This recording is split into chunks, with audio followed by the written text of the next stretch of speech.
শৈলজারঞ্জন মজুমদার লিখছেন, আজই তোমায় আবার চাই সোনা বাড়ি।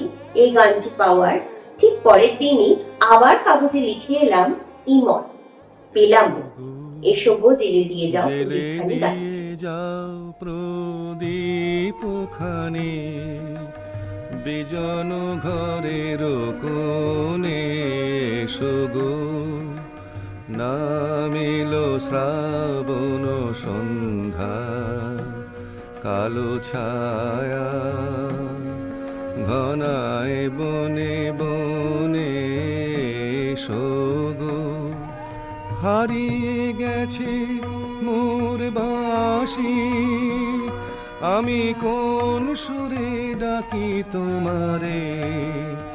হারিয়ে গেছে মোর বাঁশি, আমি কোন সুরে ডাকি তোমারে। পথ চেয়ে থাকা মোর দৃষ্টিখানি, শুনিতে পাও কি তাহার বাণী। কম্পিত বক্ষের পরশ মেলে কি সজল সমীরণে, এসো গো।